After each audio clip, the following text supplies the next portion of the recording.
What's up, everybody? Welcome to Kinda Funny Games Daily for Thursday, March 1st, 2018. I'm one of your hosts, Greg Miller, alongside the Rogue One, Gary Whitta. First day of March. Yeah, that's why we had to have you on again. Whitta Thursday. March, from here, henceforth, March 1st will be Gary Whitta Day. No matter what day it falls on, you have to come in and do Kinda Funny Games Daily. I don't care if it's a Sunday. Even if it's a okay. Even if it's a Sunday. I'll be, if March 1st falls on a Sunday in the future and we're still doing this. Alive. we're still if here. this world's still spinning. We'll do it. I like it. Heading into spring. Yeah. We got the rainstorms going on here. I know, it's been bucketing down, hasn't it? Yeah. Really, it was really real heavy bad rain all yeah. morning. Yeah, no. Now it cleared up. I always tell people, and I'll happily tell anyone out there in the audience, if you're interested in ever... People ask me all the time, like, when's a good time to come to San Francisco to visit? And I always say, like, come later in the summer, because we tend to have our summers later, like September, October is when it's warmest. Yeah. I just always say, like, you can never tell. You know, people say, if you don't like the weather in San Francisco, wait 5 minutes. Yeah. Because it's just constantly, changing. But don't come in January, February, unless you really like rain, because that's when we get all our rain. Yeah. Winter for us is all rain. Yeah. And I've tried to explain it to people where it's like, I think it's just and I'm no meteorologist. I explain it to my family is like, I think the clouds and the wind and the stuff gets to us and it's just rain. And then it takes a while as it gets to you to turn to snow and, really screw things up. I mean, that did sound very scientific. I think that's how it is. It's because weather is based on time. You might be a meteorologist. It's like brewing beer, right? Like the clouds need to brew the snow before they get there. Oh, okay. I think that's scientific. You can look that up, All right. But I only know I've always wondered why it rained in February. Now I have a scientific explanation for it. There you go. Yeah. El Nino. This involves in some way, shape, or form, I believe. I'm amazed. You're a polymath, Greg. Well, I can do a lot of things and I can talk about games because this is Kinda Funny Games Daily. Each and every weekday on a variety of platforms, we run you through the nerdy video game news you need to know about. If you like that, you can watch us record the show live on twitch.tv/kindafunnygames, or you can watch it later on youtube.com/kindafunnygames or listen on podcast services around the globe, including Spotify. No matter where you're getting the show, you need to be part of it. Go to kindafunny.com/KFGD. Give us your questions, comments, concerns, reader mail, bad PSN names, whatever you want to send in. Send in voucher codes to Wendy's. We don't care. Also, if you're watching live on Twitch, you have a special job. You need to keep us honest. Go to kindafunny.com/you're wrong. I've been off a few days. Kindafunny.com/you're wrong. Tell us what we screw up as we screwed up so we can set the record straight for everybody watching later on youtube.com/kindafunnygames and podcast services around the globe. Did you enjoy Jared Petty? Very much. Yeah? Okay. Yeah. I, first time hosting everything, but I liked him. He's a cool guy. Very nice guy. Yeah. I worried that, because I tend to be, I feel like he's more PG and I'm more R-rated in my approach. Wow. So every time I said fuck, I kind of felt like that. No. Jared Petty, it's lesser known. He's filthy. Is he really? But it's one of those things like I think on camera he might try to play it up or whatever that he's not. But off camera, woof. Scumbag. Yeah, he was very much like the Joe Friday and I was the Pep Strebeck. That's what you got to do. That's how the dynamics work. Well, yeah, here you're the straight man, right? And I'm the, I don't know the dope, the mug, whatever you want to call it. You think so? Is that how you think that's what our dynamic is? I don't know. I mean, I've never really, I think it's this. We shouldn't even be having this conversation. It's not a good idea to let the kids think about it. All I know is it works. We got something going on, as they say. All right. Don't pick at it. Just let it be what it is. All right, good call. Housekeeping for you. Party mode is up. It's been up this week. It's Snipper Clips. I'll tell you what. It's underperforming, and I'm glad about that because it's me being tortured. They made me play Snipper Clips. So I saw the thing. The thumbnail said Greg hates Snipper Clips. I hate Snipper Clips. Why do you hate it? It's a fun game. Oh, it's an educational toy. I don't like it. No, it's like a puzzles game. It's a puzzle solver. Exactly. And the puzzles are ingenious. I could be playing anything else. Monster Hunter. You don't like it? No, it's a waste of my time. So there I am, angry the entire time. I'm not appreciating all the screen caps people are sending of me because I'm very grumpy and angry. But as party modes go, it's underperforming. Yeah, it's a great party mode. So go check it out. Well, do you think it's also because other people don't find Snipper Clips interesting? Maybe, but a lot of people apparently like seeing me be tortured, which is why I'm saying that's what you should go watch it. You should go because but I was doing like reverse psychology. There's hidden value in there that you might not be aware of. Here's the thing. A lot of people on the internet don't like Greg Miller. Send him this Let's Play. Who wouldn't want to see me tortured? You know what I mean? This is what they've been waiting for. I'm certainly going to watch it now. You've sold it to me. Yeah. Great. Let me say on the PlayStation VR show, a new episode is up. Both on patreon.com/kindafunnygames. They get a week access for just $1. That one is Surgeon Simulator. It's Nick performing the surgery. So it's something. And then on YouTube right now is Sprint Vector, a PSVR game that Tim refused to do the tutorial for, and then put the Kinda Funny World title on the line. So you can go see me become awesome. And even if you don't like that pitch, remember we're both in workout gear and we're sweaty and gross. Also, who wouldn't want to see that? Exactly. You know, it's your dreams. You know it. You know, you're the one who keeps knocking on my door asking if I can hook you up with shirtless Spider-Man. Can I bring shirtless Spider-Man by? Can I put in a good word for you with this man that nobody knows who it is? Tyra Banks was on Twitter just the other day saying that dad bods should be celebrated just as much as rock hard bods. Agreed. Which I fully agree with. Yeah, I'm heavily invested. I was going to say we're the dad bod fan club over here. Also, housekeeping. This episode of Kind of Funny Games Daily is brought to you by Brooklinen, but I'll tell you about that another time. For now, let's begin the show with what is and forever will be the Roper Report. Time for some news. I have 3 items on the Roper Report. A baker's dozen. But I have a 4th crumb. This is a seed I'm going to plant, and we'll see what it turns into next week, or we won't. All right. But right as we were getting ready to go on the air, I saw this tweet from Peter Alexander at NBC News. President Trump is set to meet with video game industry execs next week as part of the ongoing debate over school safety. No word on who these execs are. Maybe it'll be up by the time you get this. Maybe even kindoffunny.com/you're wrong. We'll have more information. Who would be likely candidates for that? Kotick Mario. Mario, Sonic. Mario and Sonic at the White House. It's Crash a new game. Bandicoot. Yeah, exactly. Oh, Crash Bandicoot with the big megaphone in there. He just smashes into the meeting. Yeah, I think Bobby Kotick would make sense. Some rabbits, just to kind of keep it. Yeah, that's what's going to be interesting. Are they going to do? Are we going to jump to, you think, the publisher side of it?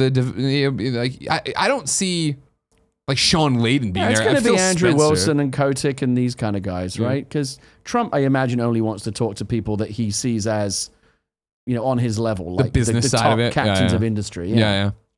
So we'll see whatever comes of that. Again, don't get distracted. Don't get distracted. They're not coming for your video games. It is a distraction.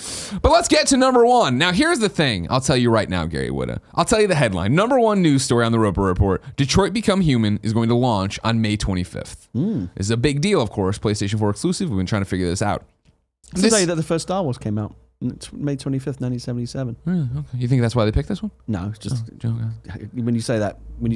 I hear you. It's like when somebody says October 26th, I'm like PlayStation 2.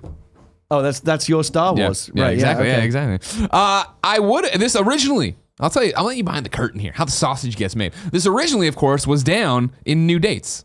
Okay, Detroit has a date. Big news. We like PlayStation a lot.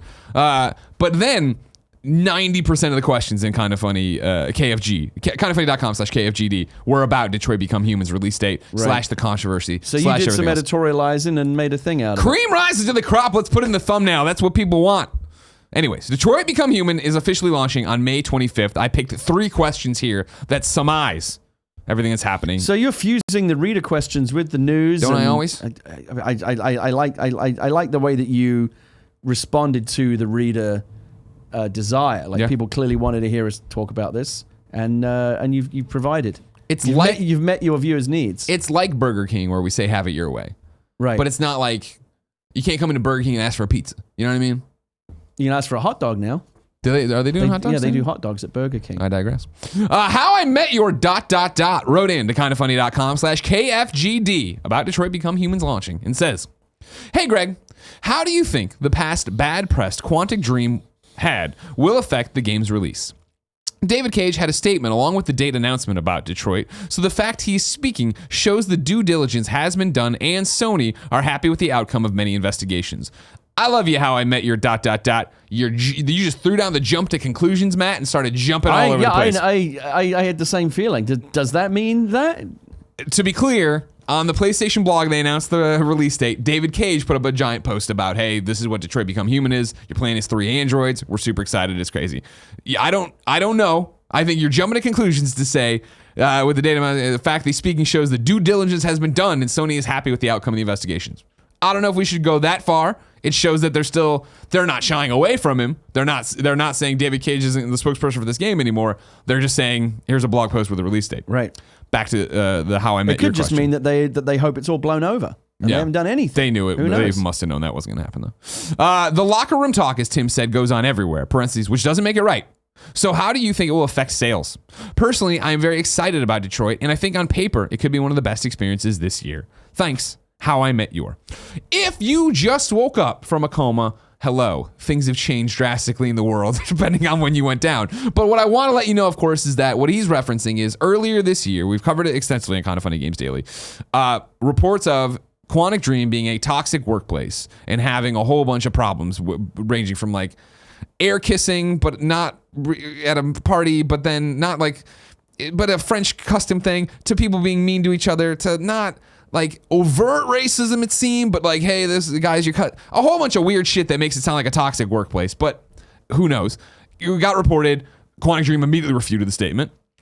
Reports came out later, Quantic Dream again refuted. They're fighting, they're not saying we fucked up, they're fighting this whole thing. And so it's been for us on the sidelines as video game fans, like, oh, I don't, okay. And it's the two co-founders, right? It's David Cage and the other guy whose name escapes me at the right now, and I should have written it down. So it's not the entire studio, but it's not even just sexual being a dick, it's overworking people and like crunch and all that jazz and stuff. So it went from Detroit Become Human, everyone a couple E3s ago, right, being like, wow, that looks awesome. Me being like, man, Quantic Dream, maybe they're back on track. Because I wasn't a fan of Beyond. I was a fan of Heavy Rain, big time. And I was like, this looks awesome. I played it. I'm like, this plays awesome. Then they did the... well, you played some of Detroit? Yeah. Okay. And then they did the... kindoffunny.com/wrong. The Paris Games Week demo, right? Or maybe it was Gamescom, a foreign trade show, where they did they put out the demo that was the whole... the domestic abuse, child abuse thing that then got people really angry. And that got a lot of pushback, yeah. Right, where people were like, whoa, like, I don't know if domestic abuse or child abuse should be a pawn in this game. And then they interviewed David Cage and asked him about that, and he kind of bristled at it and like, would you ask a filmmaker? I remember it was a very prickly interview, wasn't it? Exactly, yeah. And so then that had happened, so people were like, and then this all broke, and so it's in terms of the release date is kind of, this is all now it's all come back. We're revisiting all of this. So of course now it is. I've seen the gamut, as they say, of articles today of, hey, release date's out, look for it soon. Hey, the release date's out. I read somebody, hey, the release date's out. We're not even going to cover this game from here on out. We probably won't play it. And it's like more of a fanny site than it was like an IGN. It wasn't like an IGN. Right. And then it's, it's this dust cloud now. It is this, Iden to their Ellen Page of it's going to follow them around in these things. Yeah. Do you think it's going to affect sales, Gary Wood?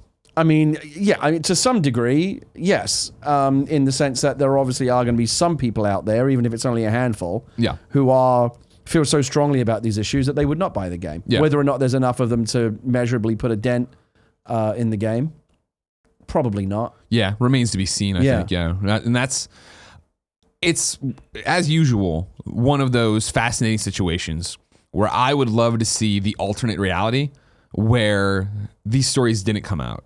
And would PlayStation handle the announcement of the release date differently?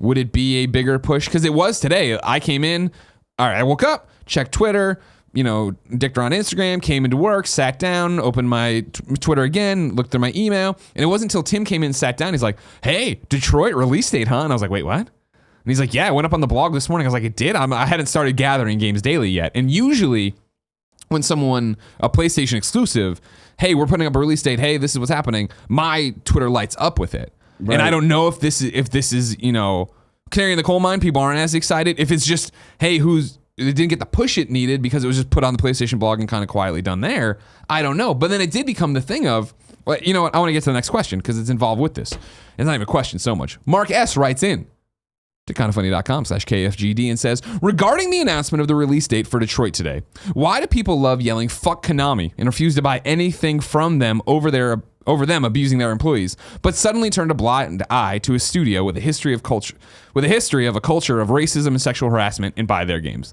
Again, Mark S. Seems like a jumps to conclusions, Matt. Allegations of all this, sure. That's where it's at. When I sat there and the release date's here, great. And I tweeted out that, Detroit Become Human has a release date. This pleases me, and I put out the thing. I did hover over the tweet button for a second of like, wait, is it okay for me to be excited for this game anymore? Like, am I like what? But this is the thing. I don't have an answer. 100%. You're Kind of Funny best friends. You're here to watch and have video game discussions. That's the camp I'm in of. I loved Heavy Rain. Did not like Beyond, but it just didn't work, and I didn't think this was a great setup. This looks like a return to what I want from Quantic Dream. Then to get these stories out there that are allegations, they don't fall, and this is this is the whole problem with 2017/2018 is the fact that when the Weinstein stuff starts happening, all the Hollywood stuff starts happening, it was an allegation and then hey, yeah, I've been a shitbag person and I'm going to try to be better, or I don't know. And like, there's someone saying like this with the Detroit stuff, it's been this weird, hey, this is what people have said have happened. No, it isn't. And we're literally in a he said, they said. On the David Cage Quantic Dream side, it's just been like line in the sand denial. We did not do this. And they're like, look at everything. They're like, this is a report that somebody did in terms of like, we asked to be we were investigated, and they looked at it and they said they found no grounds of it. And so it is just this allegation kerfluffle thing that's moving around. And we've talked about it in passing on the show. This is the first like big news that's happened since the actual news of the allegations. And so it is, I also don't understand how this is the problem with this situation is it's just there isn't a black and white. And I feel like I'm excited for this game. Hundreds of people worked on this game. Me supporting and playing this game is the right move. And I don't even know if this is, again, they're allegations. Who knows? If the right move was to walk away from the game, does that hurts the people who made the game and want the game shared, right? The turmoil they went through to make the product. It's how do you separate the art from the artist conversation? Well, and that's obviously a conversation that has been happening in film now for the last several months. Is can you separate the art from the artist? Can you even enjoy a Roman Polanski film at this point and say, well, the film is the film, and the man obviously is an awful person, but like, does that mean that the film is awful? And there are different views on that, and now we're seeing it in games as well. So I think on the allegations, I just don't know. I've honestly not paid enough attention to have an informed opinion on it, to be honest with you. I think the other part of it that is interesting is what you can judge is what's in the game. Mm-hmm. And I think that if the game is really, really good, then that's one thing. If it's got a lot of issues, then that's another. But what I think that the second part of this was, the game obviously is trying to do stuff that is touching on social themes, sure, things that are very sensitive, disturbing themes. Yeah. I don't necessarily agree that games shouldn't be tackling those themes. I think we all agree these days that video games are as legitimate a form of artistic expression as any other. So why can't games tackle things like child abuse and cancer and things that are very taboo, difficult to talk about subjects as much as film? And I think they can. And there've been many games that have handled very difficult subjects sensitively and in a way that people have found helpful and uplifting, and they add something to the conversation. When I saw that piece of the game that they revealed with the domestic abuse situation with the dad and the child, sure, I found it very squeamish and not in a good way. Like I just kind of felt like, it felt more exploitative than actually. I mean, with the best will in the world, I'm sure they didn't sit down and say, let's exploit this kind of situation for like cheap social, media hits and get some controversy going around the game. I imagine that they went into it fully intending to say something worthwhile about a very difficult issue. Yeah.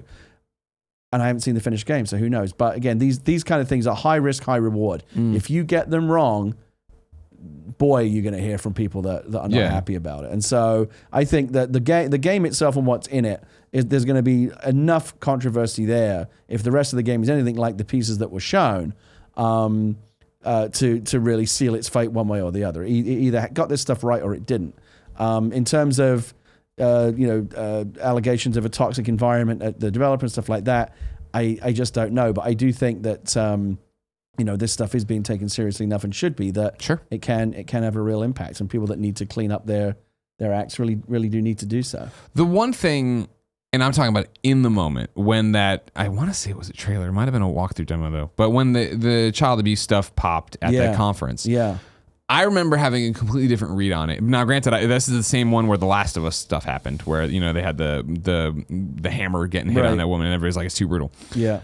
I think. Kind of funny I conversation wrong. Maybe I'm mashing it all together. But I remember watching it and being like, as somebody who likes Heavy Rain and, followed and covered beyond the entire way through, I remember, they're jumping around in this demo. They're showing a bunch of different cuts here and different outcomes. And it's, I think it made it seem too trivial. And I want to say one of the bigger sites, maybe a Polygon, maybe a Kotaku, someone went through and played through that demo days later and actually was like, okay, it's not as crazy. It's not as bad as it seems. It's not as exploitative as it might seem. Well, then they made a mistake in carving out that portion 100%. And allowing it to be taken out of context in the way that they did. Sure. But it's not like that. In the game, it's much more nuanced or whatever. Okay, but then why just carve it out and show us a piece that is easy to, as you say, misinterpret or not judge fairly? Like, don't put it in front of us if it's not ready to be judged. And that's true. And that's a great point. And that's the problem. I think it's that there's a disconnect sometimes between the creator and then the audience, in the fact that the creator's been in the shit of this game for so long, right? That they know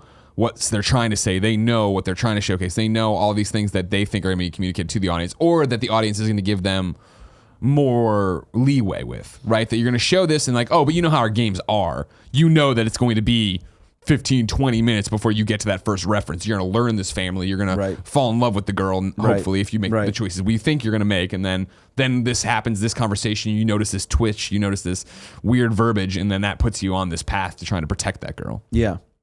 I mean, I like, from the first demo, I thought, okay, because I liked Heavy Rain a lot. Yeah. I really liked it. For all its flaws, I really enjoyed the experience of playing it. Mm-hmm. Very immersive. I got totally engrossed in it. Beyond Two Souls I didn't play. That's why I asked you about it before the show, if you liked it or not. Yeah. And so you've liked one and not the other. Who knows what this one is going to be? It's obviously the most ambitious one yet. I think it's also the one that potentially can have the most to say thematically. There's obviously so much going on in our culture right now.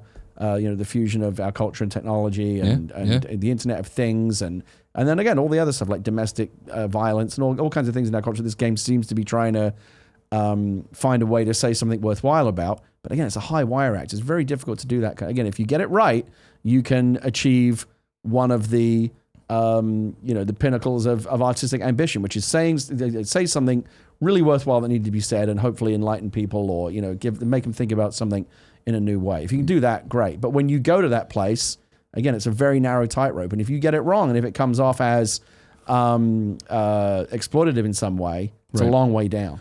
And I think a lot of it, in terms of the people who bristled really hard at that and had a really visceral reaction to seeing that demo we're talking about, I noticed something interesting in a lot of the reporting or the tweets about it, were the fact that it wasn't even so much what they had seen. It was the idea that they had seen the theme, they see where it's going, they worry about it being exploitative. But then it was also the connection to David Cage, where a lot of people seem who was a polarizing figure even before this all blew up, right? Right, exactly. That was the thing. Is I think since probably before, maybe even since Heavy Rain, but I think it's more around the Beyond Two Souls time, and after the success of Heavy Rain, it seemed like people had made up their minds about whether they either thought he was an artist or that he was a windbag or something like that. And so, because that was the whole thing of like, I wouldn't trust most people with these themes, let alone David Cage. And I was like, that's a really shitty thing to say. Right. But I understand that it's your personal opinion, and he's said what he said and acted the way he's acted. But I remember reading the interview between the I think it was The Verge or one of the Polygon, one of these places. I think it might have been Eurogamer. I think it was Martin Robinson. If we're talking about the same one, where he's like, "Would you ask a filmmaker these questions?" And he's like, "Yeah, I would." And it was like one of those interviews where, like, if you were watching it, you'd be getting uncomfortable because, like, it's not. You do that shift in your seat. Yeah, it's a little bit like, oh, these guys are kind of going at each other. Yeah. And again, there's often good content to be had there because people are being very honest and they want to express themselves. But yeah, it did feel awkward. I don't know if I'm gonna. I guess I'll wait to see if the game is any good. And that I think that's certainly at the end of the day, to go back to the original question, I think there are some people who were maybe, whether they were predisposed or not to not like this game and its creator, they're not going to buy this. And even if they went in neutral, they may have read things that like, oh, fuck this guy. Yeah. But again, I think that those.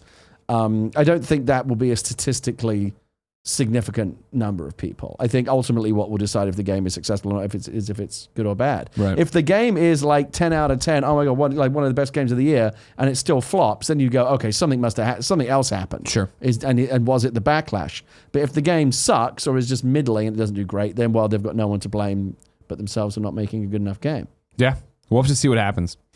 I've covered it. I was going to say, just jumping back to Mark's point. Instead, let's move to Eric K. Again, I would say 95% of the questions today were about this game and the release date, but talking about the game. And of that 95%, I would say 20 to 30 were about, man, what do we do? I feel this way, the allegations, blah, blah, blah. Meaning that 80 to 70 were then about this. Eric K writes in and says, "Hello, Greg," and some other person has listed in the notes for yesterday's episode. I'm not discounting the extremely talented folks who sit next to Greg on the show. So we're all thinking it. What does Detroit's release date mean for Spider-Man? Right now, there are Sony exclusives lined up for April. God of War, of course, on April 20th. And May 25th, now, Detroit Become Human. Is Spider-Man slotted up, he says, for the June E3 slot, much like The Last of Us? Curious to hear your thoughts. Eric K. I feel like this is the way you approach every question. What does this mean for Spider-Man? I do, because Insomniac won't give us a release date, and they're a bunch of jerks. I think this obviously means, you could clearly tell that now, is Spider-Man's going to be after Detroit, right? So then, yeah, I think you have 2 dates now. I think it is either in June with E3, like The Last of Us, like you point out, Eric K., even though I feel like that's a weird move to be. That's like PlayStation 3 Sony exclusives of April, May, June. You're putting out giant first-party games.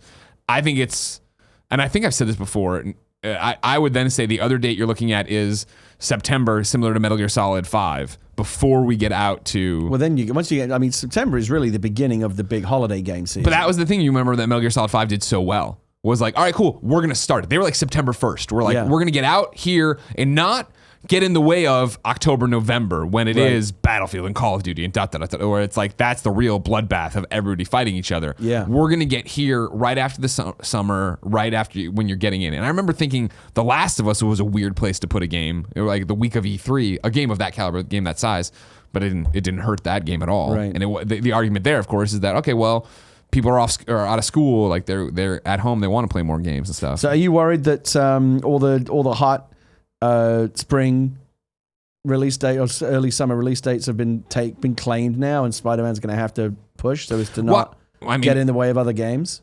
Well, it's definitely not happening this spring for sure. Okay. Well, I guess that's. Using Sony's loose definition of spring, June might still be spring. I don't know if it's changed, but historically, big games don't typically release in the summer months. Is that still the case? Yeah, well, it's that weird thing where I think you've seen more and more start doing that E3 thing, because I know Last of Us. I'm trying to think. There was another first party exclusive, maybe in Uncharted, maybe Uncharted 3, something like that, or maybe even an Infamous that was like, no, we're gonna do the same thing in that week. And I'm like, that always sucks because I'm at E3 and I want to play the game. Yeah.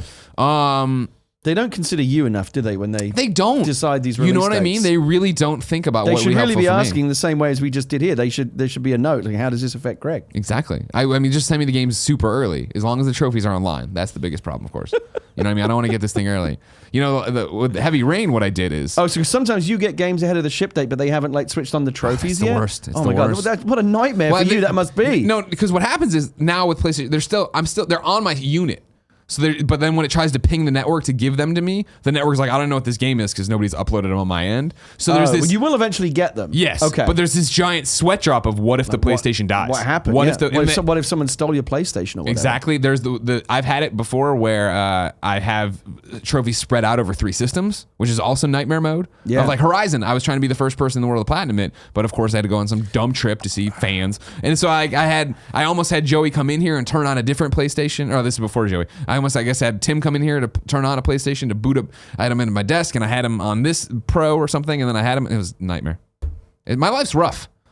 Yeah, and I just want to play these games and get the trophies. I'm definitely really feeling for you right now. Thank you. I'm glad somebody's actually paying attention, and listening. Well, again, I know how serious you take the trophies, and I've been very worried about. As I said to you earlier, I was thinking about getting a PS4 Pro and upgrade, and I was asking you really about the upgrade process because, my Persona 5 save game. Sure. I've got 60. Well, you've already got those on the Plus, right? You've been sending them to the cloud, right? Well, so when you do a save slot in Persona 5, you can there's local save slots, so there's also a cloud save slot. And when I save into both just to be extra sure. Because again, if I lost my PlayStation, if it get fried or was stolen or whatever, I'd be heartbroken to lose my save. But have you made your PlayStation 4 your primary PlayStation 4? Yeah, because I only have one. Well, but you still got to go in there and hit it. This is my home PlayStation. Yes, I believe so. Then it should be uploading your saves. Oh, it should do it anyway? To PlayStation Plus if that's enabled, which I think it is by default. All right. Kindafunny.com/you're wrong. So you should be all right. Spider-Man, I say it's going to either be the week of E3 in June, like you're saying, but I still think that's weird, so I wouldn't put it... I don't think it's too crazy to say September, which I think I've said before on the show. Now, here's the wrinkle. A lot of you motherfuckers then are popping up with Days Gone stuff. Days Gone ain't coming to 2018. Days Gone is a 2019 game. They've never been super hard about it's a 2018 game. Yeah, I know I think maybe John Garvin said it in some interview that then got picked up. It definitely didn't have it on that. Everything we showed with the 2018 dates, the first half of the year, or the spring of the year. I think Days Gone is very much now a 2019 game, and I would hazard a guess, if they're smart, it's going to be a Horizon kind of release. So like February, get it out February, March, right in there, right? Of like, not even March. I would say January would be perfect, but I think probably February. Of like, hey, talented studio, new IP. You want something new after the holiday? Here it is. Get psyched. That's what I think. That was the game, Days Gone. That was the one that I found most off-putting out of E3. I had to I stopped watching the only trailer that I just stopped like a third of the way through and said, fuck this, I'm not watching this. Because it was just a bunch of dudes strangling each other, and I'm just like, for me, it's not, maybe it's a good game, I don't know, but I see that kind of stuff, and maybe it's just me getting older, I'm becoming a softie in my old age, but like, I'm tired of games, and I'm tired of films, and I'm tired of all kinds of stories and things that are just about like, dystopian future. How fucking cruel how cruel can we make people behave towards one another? Sure. Like, what are the depths of kind of depravity and cruelty and ignominy that we can demonstrate? I mean, I get that there's drama in it, but I'm just tired of all that shit. I want something a bit more positive. And again, I love Neil Druckmann and I love The Last of Us. I didn't like that trailer. I thought, does the camera really need to be on the guy on the arm as it's getting shattered? Like what does that add to it? Like I often feel like that what is not seen and suggested is more effective than just like going, look at this, and it becomes really kind of prurient and I don't know, just kind of mawkish, and I'm not a fan of it. Yeah, I understand. I remember having a really bad. It's funny because I remember at the time that Days Gone trailer was shown, and I tweeted something about. I didn't say what it was, but I just said like I just had to turn one of these E3 trailers off like a third of the way. I couldn't get through it. Yeah. And a bunch of people said, was it Days Gone? Because I had the same reaction. Yeah. I think people are getting tired of this stuff. Yeah, well, I mean, a lot of people say it was perfected in the movie The Book of Eli. But when it comes down to Days Gone has an uphill battle ahead of it. I do think that is when we talk in what sense? Well, I mean, I'm the PlayStation guy, right? I've covered it my entire career. And people talk to me about PlayStation primarily when they want to talk about games or now Monster Hunter or what up. But Days Gone is the exclusive that often is the one that gets left out.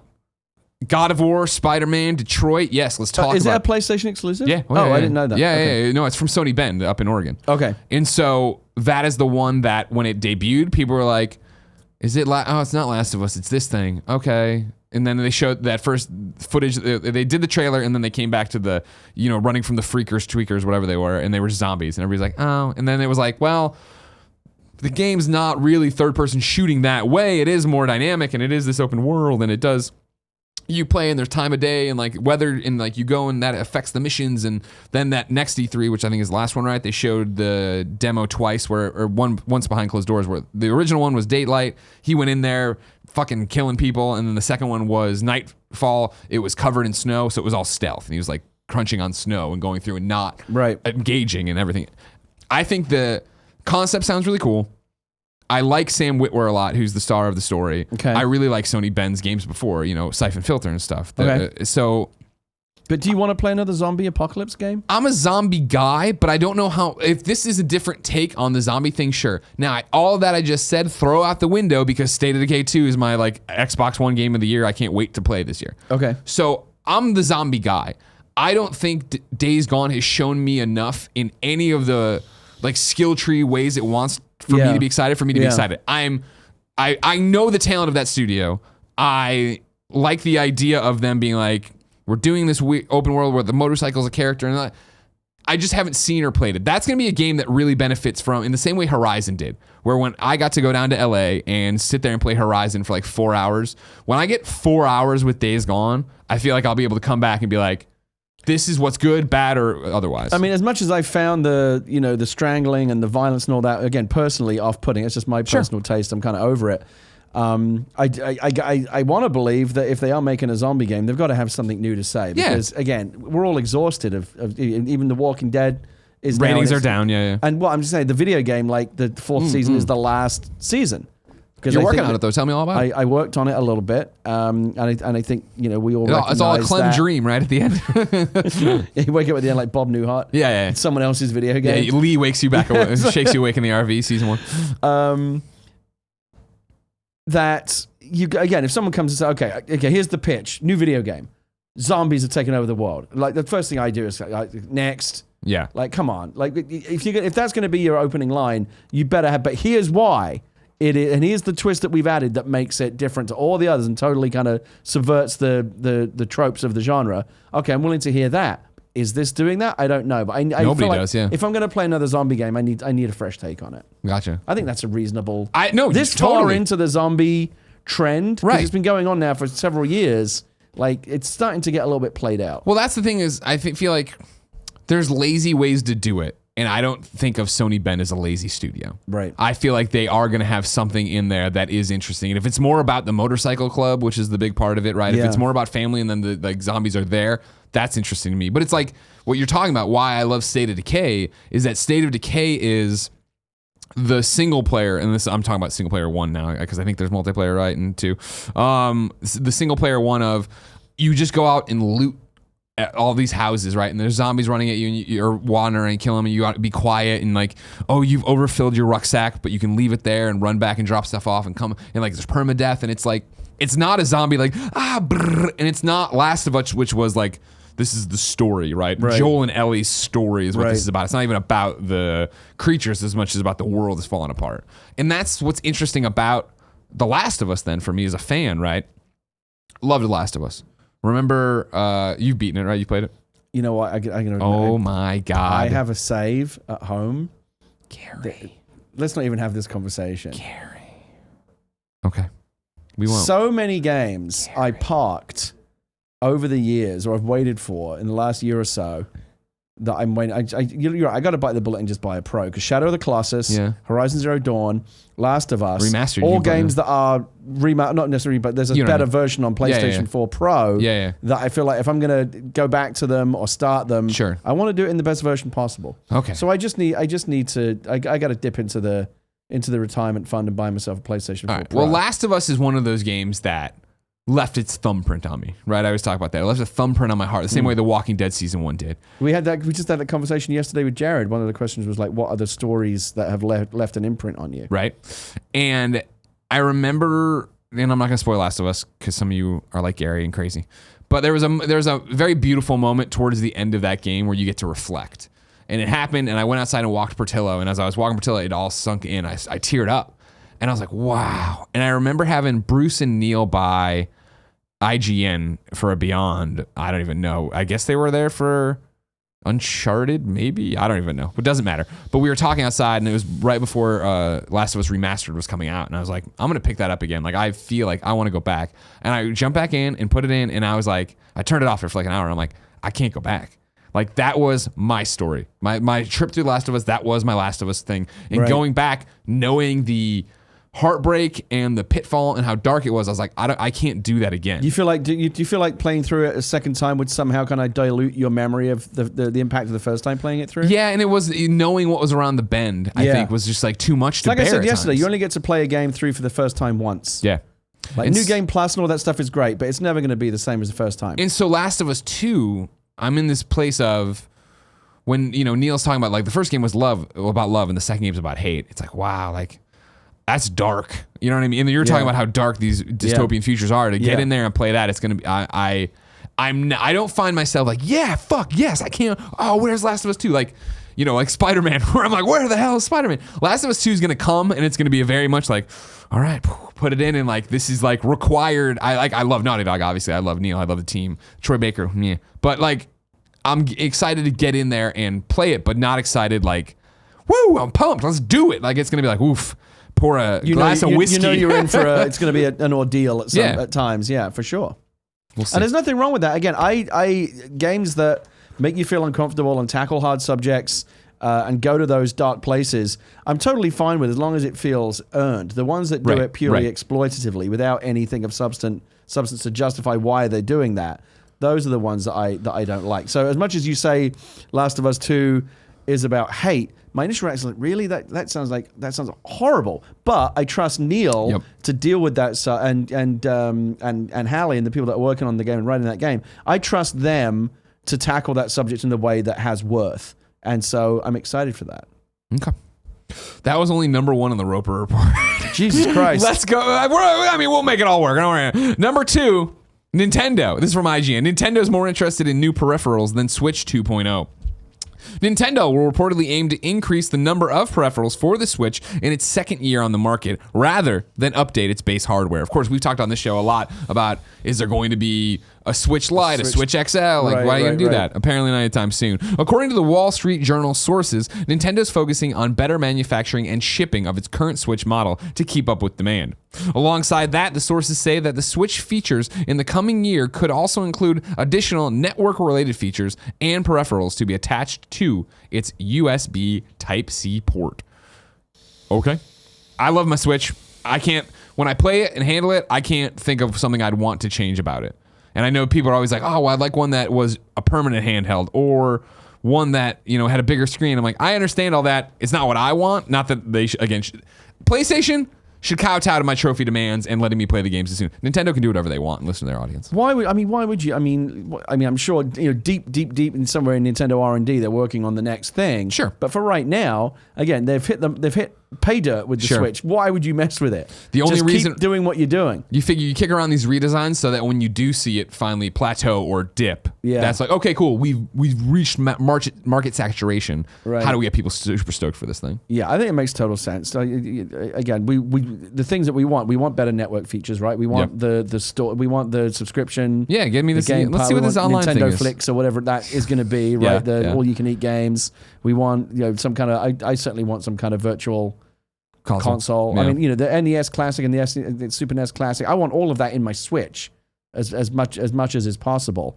Interested to see what kind of crazy peripherals they might come up with. Well, Labo, they've already. Okay. Can I just one small note? Just one little design thing that I'm so appreciative of. USB Type-C.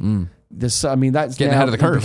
It's becoming increasingly prevalent. I have a MacBook at home that uses USB Type-C, and I'll be so glad when USB Type-C is just standard for everything because it's so much better than the old shit. Yeah. But just this morning, I dug out my old 3DS because I wanted to do something with it, and I had to go find the fucking charger because it's a proprietary charger. Yeah. I've got a million USB micro and mini USB cables laying around. I've got USB-C, I've got Lightning, I've got everything under the sun. But until I can find that one charger, I can't plug in I did find it, but I had to go find it. I love the fact that they finally went with like a standard port that you can plug into anything. It's smart. Very grateful for that. Thank you, Nintendo. Number 3, Battlefield V. It's apparently going to be called Battlefield 5, but with a V. Goes to World War II. This is via VentureBeat. You know what they're going to do? They're going to do like the Victory V thing. V right? Victory? Yeah. Well, the game is Battlefield V. It was previously known as Battlefield 2 internally at EA. Battlefield 5 will return the series to World War II in a main entry for the first time since 2009's Battlefield 1943. GamesBeat has learned from sources familiar with EA's plans. These sources wish to remain anonymous. I am so grateful and so relieved that they are finally tackling World War II in a video game. It's about time. How have we gone this long? One of the greatest conflicts, probably the most significant global event. The greatest event generation, in world history. Yeah. Certainly up there. And where are the video games? Where are the World War II video games? Here they come. Hopefully Battlefield having the courage to tackle such a neglected subject as World War II Normandy Beach in a video game. I know. Wouldn't you want to do Normandy Beach? Yeah. Wouldn't you want to do all that stuff? And now hopefully this will other games. Maybe Activision. Maybe they'll get in on the world. What do you think? Do you think that I understand the industry isn't cutthroat. It is. People want to do successful, but there's a lot of talk. When somebody from Battlefield was talking to somebody from Call of Duty, like, wait, you're doing World War II? You're doing World War II in 2017? Fuck. We're doing it in 2018. Fuck. Or do they not care? Is it back? People seemed happy with World War II. The story was great. I'm being obnoxious, obviously, but all credit to EA. As much as I was saying this about World War II now, just now, tongue in cheek, I genuinely thought that about World War I. Like World War I is an epic conflict, and there's so much stuff there to be mined, and games never touched it. And the fact that Battlefield 1 did it, I thought was very nice. I hope that for World War II.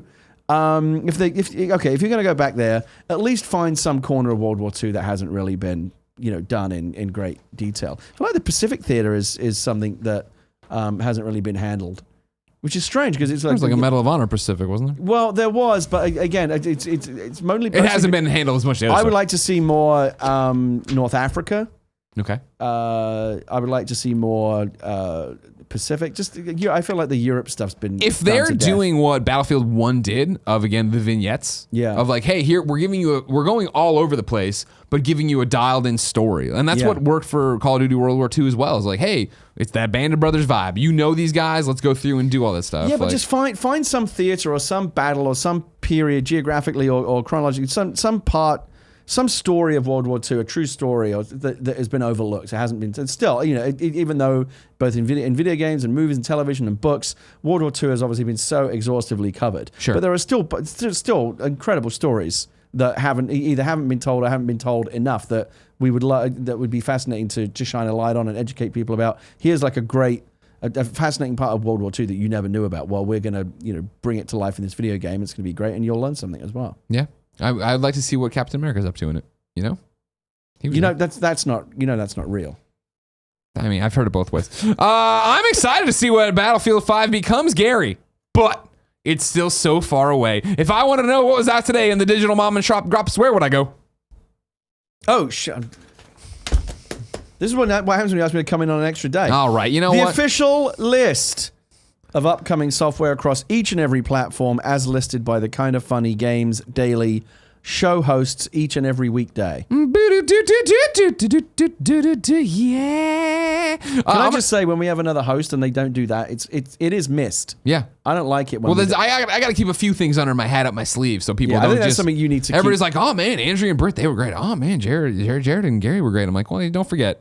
I'm still coming in here. I'm swinging the bat. I'm still going to swing the bat. I'm going to do something I never do and tell you this is sponsored by brooklinen.com. I hate going shopping. Everybody knows that I talk about it all the time, but brooklinen.com means I don't have to go shopping for sheets anymore. I've used this service. I have him right now. When you see photos of Portillo on the bed, he's on the Brooklinen duvet cover. It's white, navy polka dots. The sheets, navy as well. Yeah, I heard all about him yesterday.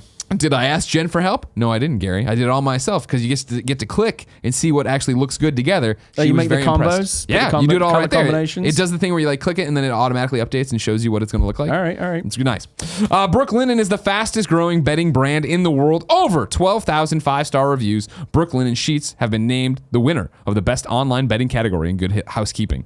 Versatile colors and patterns you can mix and match to complement any decor. This is luxury bedding, underpriced. You have to try these sheets today. You spend a third of your life in the sheets. They make a difference on how you sleep. Start getting sleep with better sheets. No unnecessary markups and fees. Most bedding is marked up as much as 300%, but not these Brooklinen folks. They're good. They're priced well. Brooklinen.com has an exclusive offer just for you, the listener. You can get $20 off and free shipping when you use the promo code GAMESDAILY, all one word, at brooklinen.com. Brooklinen is so confident that they offer a risk-free 60-night satisfaction guarantee and a lifetime warranty on all of their sheets and comforters. The only way to get $20 off and free shipping is to use the promo code GAMESDAILY at brooklinen.com. That's BROOKLINEN.com. Promo code GAMESDAILY. Brooklinen. These are the best sheets ever. And I agree, they're very, very nice. You've tried them. I literally sleep on them. I literally sleep them. Yeah, again, Porty on Instagram, you see him on it. He likes them. He's cuddled up on them. And again, I impressed my wife, and I'm an idiot. Out today, Thimbleweed Park's Ransom Unbeeped DLC for Windows, Mac, and Linux is available exclusively from the Steam and GOG shop for just $2. Detention is on Switch. It's Thursday, by the way. If I don't say a platform title, it's Switch.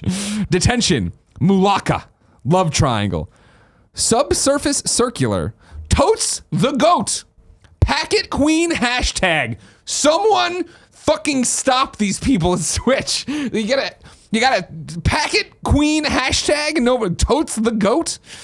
Sometimes the title is enough to pique my interest. Yeah, I know. I don't know what that is. I do want to see what that's about. I got to check that out. Like Packet Queen hashtag. Paper Wars, Cannon Fodder Devastated. RTO2. That's on Wii U. Bridge Constructor Portal is on PlayStation 4. Wii U. Oh yeah, man, it's a burgeoning platform. Lots of users.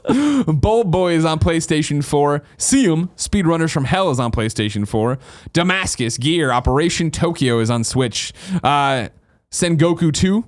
Switch. We're back to Switch stuff here. Air Hockey. Ooh, Air Hockey. There you go. Arcade Archive, Star Force. Guilt Battle Arena.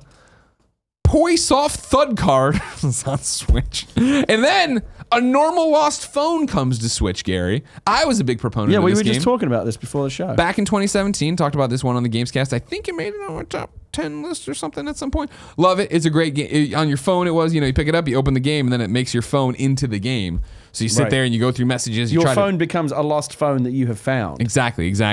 Marco Hutchins writes into kindoffunny.com/KFG, just like you can, and says, do you think the Lost Phone game would be fun to play as a couple? It comes out on Switch today, and I was thinking about playing it with my fiance on our flight coming up. Also, do you think it would be better played on a phone for immersion? I know you enjoyed it a lot, so I thought I'd ask. Keep making that glorious Kind of Funny content, Marco. I think it would be a very good couple game. It's because the idea of the game is you get it, you start playing, and again, it's your phone, but you're switching this situation. And it's text messages from the dad saying like, hey Sam, happy birthday, blah, blah, blah. Hope you're happy. Where are you? Mom's worried. And like, clearly through this first text message thread, it's like, something's wrong. This Sam person is missing. What do I do? And you've got to solve the mystery. Exactly. And so you have to start going back through text, and like you try to connect to Wi-Fi, but you need a password. You try to go into email, you need a password, but you look through other texts and it's like, hey, what's the Wi-Fi password again? Right. And it's like, oh, well, it's my birthday plus it. And then it becomes a detective-y kind of story. Yeah. And so I think for a couple, it'd be great to play that. Because I just played Florence. I talked about that on the Kind of Funny Games cast. Available Friday. Patreon.com/kindoffunnygames, or everybody, YouTube.com/kindoffunnygames on Monday. And I played that with Jen. And it's not a normal Lost Phone. It's very much just them telling you a story. But even then, it was nice to share that and talk about it as it was happening. Let alone a game like this, Marco, where it's going to be, what is going on, and who is this person, and why would they say that? And that'll be a fun conversation piece, and it'll actually be helpful to have somebody, when you get to a puzzle, like, wait, what is it, and what was that birthday? Have somebody out there remembering you. It's cool that it's on Switch, but it does seem like playing it on a phone would be the best way to play it. It's one of those immersion-wise, I would say, yeah, the phones, it was very weird to be like on the phone and be like talking on a phone. Does it create a believable illusion that you actually have now like someone else's phone? Yeah, 100%. Okay. Yeah, because it has its own iOS and all that stuff. I'm gonna re-download it, Gary. I'm gonna get it. It'll go so fast. You'll get to see it here, and then you get to see it, and then everybody's like, I'm gonna get it. It's on my list of mobile games that I've got on my screen here that I need to catch up on. Here's the thing. Apple changed everything on here, The App Store isn't the App Store anymore. You got the iPhone store. I can't find anything. Am I in the App Store right now? You liked Florence, didn't you? There's the App Store. I love Florence. That's on deck for me. That's my you should play that one. That one's super short and fun. Yeah. Hold on. Gary, tell them about what you ate for breakfast. I had a Soylent. Okay. I didn't see that one coming. I actually like it. It's nutritionally does the basic things I ask it to do. And in the morning when I'm running around the house trying to get my kid ready for school and get her out the door, don't often have time to make the fully complete breakfast. Oh, cool. So see, yeah, it's going through the video. Apparently, I must have played it on like test build, so I don't have it already on there. But you can see, like, it looks like a phone. Yeah. So it's like, all right. I'm gonna check it out. And there were plenty of times where playing the game, I would hit the home screen trying to get back to my home screen. I was like, no, this isn't right. I got to get out of here. I like it. Cool. I like it. Do it, everybody. I'm gonna get it. I think it's more immersive on the phone, but if you have your Switch, just play your Switch. That's why I'm saying Florence should come to the Switch as well. Maybe they should have made the version for the Switch that you found. A normal Switch. Yeah, found someone's Nintendo Switch. I mean, how are you communicating? You know what I mean? It's like open up your voice chat app. I wouldn't be looking to solve the mystery. I'd just fucking wipe it. Great. Free Switch. Exactly, free Switch. New dates for you. Whatever problems this guy might have had. Flip it on eBay. Not my problem. New dates for you. This is from IGN. The Division is celebrating 2 years and 20 million players. From March 1st to the March 29th, there will be one global event per week. These global events add modifiers to all activities in-game, and players have a chance to earn gameplay rewards and cosmetic items. Do you know that I'm a huge fan of The Division? Me too. I may have mentioned it before. No. I loved it. I love it. It was one of my most... When did it come out? 2000... What year did it come out? I want to say 15? Maybe at the end of 15, it was maybe one of my most played... It was probably my most played game that year. I played the hell out of it. I had a squad of regular people. We played every night. Yeah. We went in and we did the raids and the whole thing. Yeah. And I loved it. I really, really enjoyed it. Going into the dark zone is some of the most fun I've had in PvP in a really, really long time. I felt like they added something really new and interesting. And then I just kind of, we just drifted away from it. Maybe I should go back. I don't have to, I mean, it sounds like Division is doing really, really well. I wonder if they'll do a sequel. Well, they better. They got to have Division 2. And I also want to point out that we are morons. Because I led with Division is celebrating 2 years. And we're like, when did it come out? Yeah, when did it come out? Yeah, okay. So, There you go. So it came out 2016. 2016. Because I remember our first E3, me and Alfredo freaked out about it at E3, so then it would have been 2016. Yeah, it was me, Dave Chen, and a couple of his buddies. We used to have a 4-man squad. We go into the dark zone. So much fun. I don't know why I stopped playing. I loved it. I platinumed it. No big deal. That's probably why I stopped playing. You know what I mean? But I platinumed it after taking time off. Where me and Fran played a whole bunch and really dug it. You know what? You know what will drag me back into it is if it gets like a 1x refresh. They did. Wait, they did it? They opened. Is it enhanced for 1x? Oh no, I'm sorry. 1x. I thought you meant like Division 1. Whatever. I thought you meant additive content, like a giant expansion. I mean, my apologies. My apologies. 4K and all that. That I don't know if they've done that for Xbox One. If they do that, I would go back, or I'll be back in on a sequel. Because what they did is they did add a new area recently, and I'm still on the Division subreddit, and everybody loves it. Everybody's like, "Oh my god, the Division's so." It sounds like they dealt because when I was playing it, I was going on the Reddits and the message boards and the community forums and stuff, and there were a lot of it's like this with any game. No one's ever happy, but there was a lot of. I think it took them a while. They were still finding their feet, the loot drops and the balancing. There were a lot of things they were still finding, like how to set it just right. And a lot of vocal fans saying, no, you don't have it yet.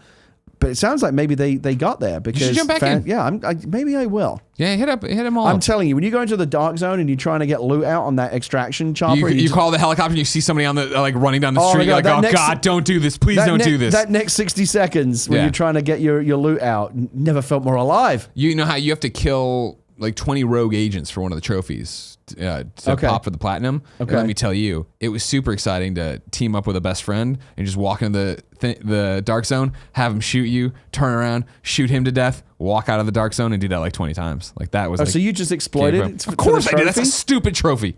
It's a dumb trophy. But loved the game. You found that satisfying. I was angry at the time. Well, not angry, but I was like, this sucks. You were happy to get the platinum. Yeah, I was calling it out again, as like that's just busy work. That's a chore. That's not fun. Sure, I know. But I got the platinum, didn't I? That's all you care about. Come on, please. Fortnite jetpacks have been delayed, but they're still coming soon. You were supposed to get them this week, but instead you're getting a hunting rifle as the drop. And then Armello, a fantasy digital board game brought to life by League of Geeks, will launch for free on iOS March 15th. Probably should have been a deal of the day, but Armello, I remember seeing it PAX Indie Boost forever, so I just want to give him a shout out. Deals of the day. Steven wrote in with one to kindafunny.com/KFGD and says, just wanted to give the heads up that Kingdoms of Amalur Reckoning is on sale for $5 on Xbox 360 if you're gold now and until March 6th at 6 a.m. It's not backwards compatible yet, but maybe. Damn it, let me dream. Thanks for everything you do, Steve. Steve, you know I love Kingdoms of Amalur Reckoning. If you are a video game developer and you want me to hug you even quicker than I already probably hug you, whenever somebody says that, oh yeah, and I worked on Kingdoms of Amalur Reckoning, that's all I want to talk to you about. I went to the Mass Effect Andromeda hands-on whatever reveal at EA Redwood Shores or whatever, and everybody's giving their presentation, coming up, coming down, coming in. And this one guy came up and he's like, yeah, I'm here and I worked on X, Y, and he's saying like big titles, like Kingdom of Amalur Reckoning, and I was like, what? And so at the end, I got up, I let everybody interview him, and I walked over, and I'm like, hey, and he's like, oh hey, I'm Greg from Kinda Funny. He's like, I am, and I'm like, did you say you worked on Reckoning? And he's like, yeah, and I just hugged him. I was like, I got no questions. I just wanted to thank you for that funny. game. It's often the case that you meet someone who made a bunch of stuff, and the thing that like makes you go, oh my god, is like, to them is not far from the biggest thing they worked on, but it meant something to you. That's what it meant to you, yeah, right? This is where we do reader mail, but I've been so good about inserting the reader mail. You know what I mean? Yeah, Professor Moore, and you already sold the bed sheets. So yeah, I sold the bed sheets. What's left? I'm out here hawking my wares. I think I might just skip over. So our Drew wrote in. He's trying to beat the drum that Metal Gear Survive is good. Don't listen to people who didn't like it. And then Professor Moribund wrote in and said, "What's good? Kind of funny. Greg, just wondering what it was like to see two shows back to back hosted by contractors and contributors. It's been cool to see some of the roster variations these past few weeks. Thanks for all the awesome content, Professor Moribund. At the risk of being Greg Miller and droning on and on and on about the same thing, I've tweeted about this a bunch of times. It was either yesterday or the day before. I did both days. Went on a little tweet storm of just pure. You just seemed very happy. Yeah. Well, I came home. I made Jen cry on Tuesday because I came home and she was like, "How was today?" And I was like, "Today was the dream. Like today was what we always talked about, Kind of Funny becoming, but it became that." What was it about that day that made it that? It was that I came in, Andrea and Britt came in to host Kind of Funny Games Daily, while they were going for wait, what? Who's somebody? Oh, for Barb came in for a morning show. So it was like suddenly we had all these amazing personalities in the office, and they were all making content for us and part of the family for us. It wasn't like, they're here doing us a favor. And so it was Nick and Barb did the morning show and destroyed it, and it was awesome and it was amazing. Britt and Andrea were out there and they gathered all the news stories for themselves, all the questions for themselves. Like, I didn't have to worry about it. I was answering emails and trying to plan GDC stuff. Behind me, Joey and Tim had like an hour and a half back and forth. Like, they'd go work and come back and talk about Kind of Funny Prom. Kevin, Cool Greg was running the show, so Kevin was running around troubleshooting when Ubisoft showed up at noon for us to do a Far Cry 5 party mode that'll go up soon. He was talking to them, and like, it wasn't the normal thing we do where Kevin's in charge of everything, so Kevin's pulled in 15 directions. It was that, Alex from Ubisoft showed up and he had the units, and Kevin was like, all right, cool, I'm yours for the next 3 hours. Like, what do we need to do to make it all work? Right. And it was just like all the wheels were clicking and going. And when I came in here, I tweeted about this on Tuesday, and this is what I was talking to Jen about, how just like it was the dream fulfilled. Like, I came in here and I sat over there and I didn't make eye contact, because whenever I come in the room and make eye contact with a host, they want to pull me into the show. And just listen to Britt and Andrea do the show, and I teared up. Like, I welled, because they were doing the bits. You know what I mean? The fact that like they're doing the Roper Report, and it was like Andrea's like, and if Greg was here, he'd do something terrible to tell you that that's not coming out soon. But how do we get? And it's like, wow. Like I didn't put in the tweet because it sounded way too overhanded and hammy. But like, we've always felt and known we're building something special with Kind of Funny. But that was the first day, I think, where it was, you look around and it's like, wow, like I see the legacy. I see what we're becoming. I see where this is. And it's, you don't get those. You know what I mean? You've worked at magazines and built stuff, and it's very rare that you have a moment, let alone 2 days of clarity. Because yesterday was the same thing. Yeah. Yesterday it was me and Austin Creed. We fucking destroyed the morning show. It was awesome. You come on and hug them. You came in. You and Jared came in. You guys planned the show. You sat down and drove the show and did all this stuff. Then we went off, and then we made these party modes with Austin, and then we had this great games cast with him, and like engaging conversation, and the community's involved. And it's like, we've known since the beginning that Kind of Funny is something special.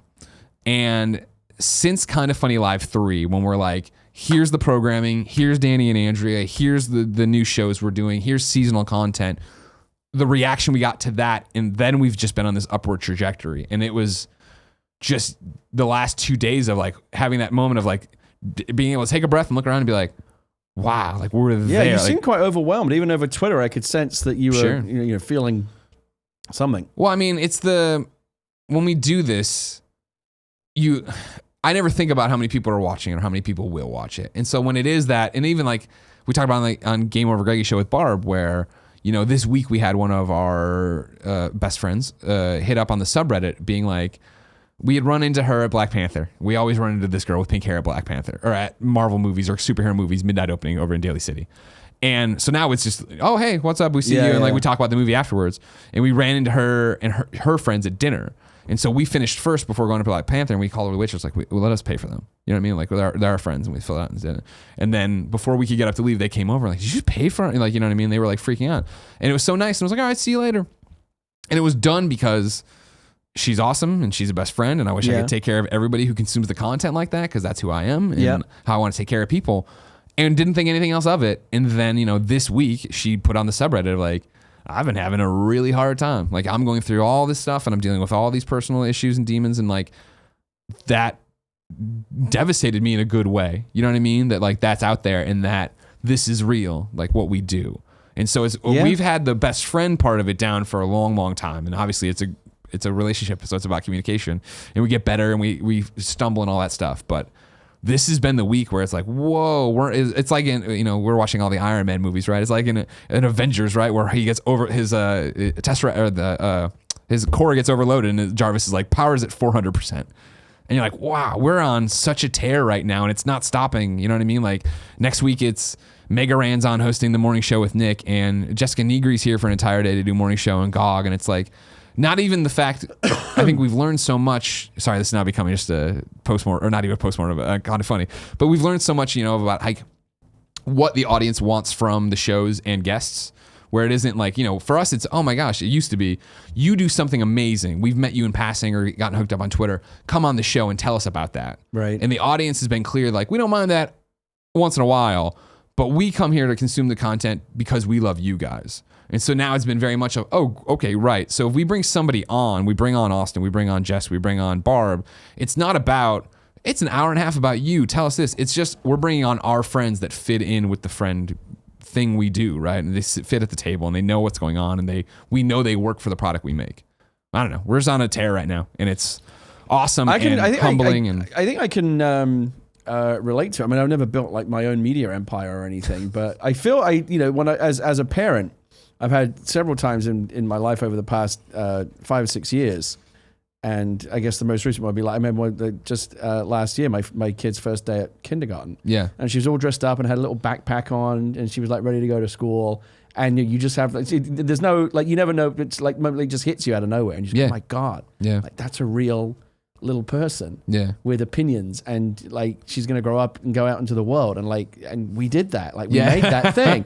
and it's independent and it's a living thing that is real and has value, and we brought that into the world and made it, and it's just wonderful. Right. And I don't know if that is. I feel like what you're going through with seeing what you built with this is similar to that. Like, you're a proud parent of this thing that you've made. I mean, yeah, like that's the thing, right? We willed this into existence. You know what I mean? Like that's what Tim and I always joke or crack up about it, where. Like even the first E3, when we went there in 2015 and we're on the show floor for GameSpot, but it was that we walked up to the booth and, we're on the corner with PlayStation on one side and Nintendo on the other, us in the middle. Yeah.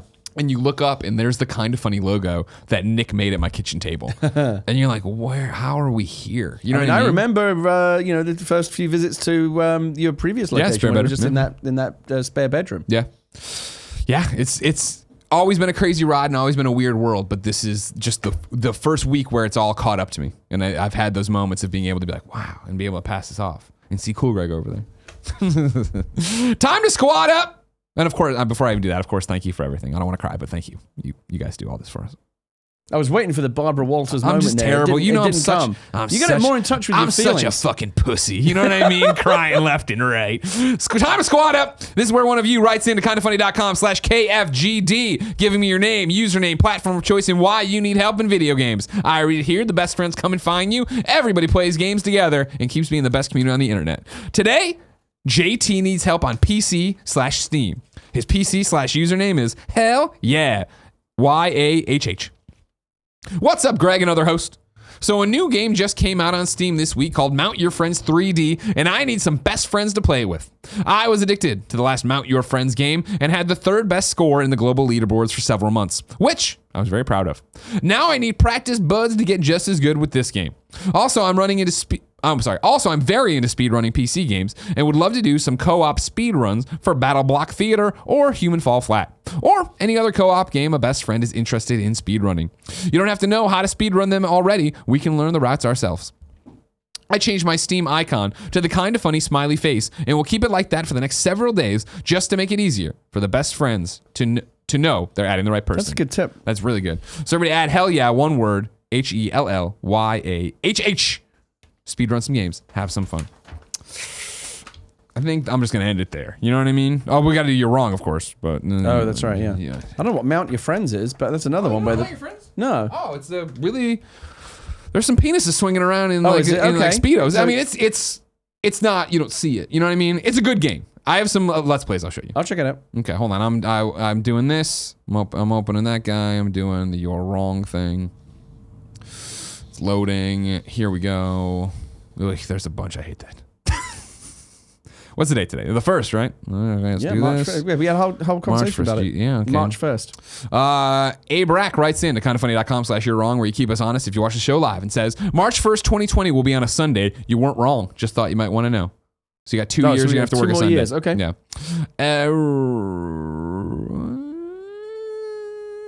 No, I'm not doing that. Oh, okay. No. Oh, that. Oh, no. Oh, no. I didn't understand this. I saw a tweet today where Robert Downey Jr. was asked the Marvel Avengers account if he could see the movie early. And they were like, what about April 27th? And he said, can I bring some friends? And I thought, that's a cute little thing. He's doing a private screening. Elding writes right in, guys, neither you nor Gary got this wrong, nor even talked about it, but just a heads up that will impact your MCU and review timeline. Avengers, Infinity War has been pulled forward a week. Plan accordingly. Now, oh no, Joey, what are we gonna do? We gotta. I have talked about Tim and Joey says Tim and her talked about it. We're gonna two movies for 2 weeks. That's my birthday too, you know. My 35th birthday. Now the gift from Marvel is in fact Infinity War. So when does the movie come out now? April 27th. Okay. Huh? April 27th is my birthday. Capital. What'd you think? I thought it was the 30th. Oh no. Capitalist Pig writes in about to clarify that the Paris Games Week is when the domestic abuse trailer for that's a weird way to put it, but Detroit Become Human went live. Ignacio Rojas says PlayStation did tweet about the release date at 6:30 in the morning. I wasn't saying they weren't tweeting about it. I'm just saying that it didn't get the traction it was. No, that's not you're wrong. I understand. Gary's talking more about the demo than he was, but it's the same thing. Don't worry about it. I think there was a ton of you're wrong fodder this today. Yeah, it's more like little things, like this one. Kebabs writes in and says, the zombie-like beings in Days Gone are indeed called freakers. Because I was like, freakers or tweakers? I don't know what's that going on. I'm surprised someone hasn't written in to say, I don't know what Gary's talking about. There's a ton of World War II games. No, that happened. I just he's just ignoring them all. Greg is correct. 2003 Medal of Honor Rising Sun tackled the Pacific Theater in World War II. Then a lot of people are yelling at you about The Last of Us. You got to go play Last of Us. About the what? Last of Us. Yes, absolutely, of course. My wife wants to play it too. She calls it the Mushroom People game. When can we play the Mushroom People game? Capitalist Pig says, repacket queen hashtag. The hashtag is not a hashtag. It's a sharp. Think music. Oh, okay. Dumb. Well, I mean, as hip young internet millennials, when I see a number sign or a pound sign, I guess you could also call it, I think hashtag. And then final one is not a you're wrong, but C. Beretta says, not really a you're wrong, but potentially a missed news story. IGN is reporting that Sony is restructuring to focus more on first-party games. I saw that and I was like, ooh, and then I read it and I put it in the Roper Report and then I'm like, what is this news even saying? It's basically like every report's to Jim Ryan over on that side for like marketing and ads. Sean Layden's going to put an increased focus on worldwide studios they're focused on first party as evident by all these games put out. I thought it was a little BS marketing story that they put out a press release to talk about shuffling some people in the org of the business, but I don't think it affects us too much until they actually this is what it did. Okay. Ladies and gentlemen, Andrea Rene is your host tomorrow. This has been Kind of Funny Games Daily. Of course, be part of the show, kindoffunny.com/KFGD. Questions, comments, concerns, anything you want to talk about for video games. Remember, we do the show live on twitch.tv/kindoffunnygames each and every day. If you aren't watching on Twitch, no big deal. Do you have Amazon Prime, Ted? I'm telling you right now, use your Twitch Prime to give it to us. You have Amazon Prime. I know you do. Maybe grandma does. Maybe mom does. Go to their computers and subscribe to us with it. It's just $5 that sits there. Amazon laughs in your face if you don't give it to somebody. Give it to us. Also, go to youtube.com/kindoffunnygames. You can watch the new PlayStation VR show there. Subscribe, like, share, hit the bell so you get notified. Oh, hey, I think I have a little piece of information on the Twitch thing. Okay, lay it on me. It does. I know you're irritated that I cut in at the end. I thought it was a joke. I didn't realize it was something serious information. Twitch sent me an email the other day. I hope I'm reading this right and it's not. I didn't get this wrong, but I think I'm right in saying, you know how we talked about how you can use the free sub, but it'll expire, and you have to remember to redo it. Sure do. They will now send you an alert telling you when it's time to renew. What it is, maybe you could still be correct. What it is also is they launched a new extension that we put on. That's what it was. It's right there. Right now, for the people watching live on Twitch, it's next to your head.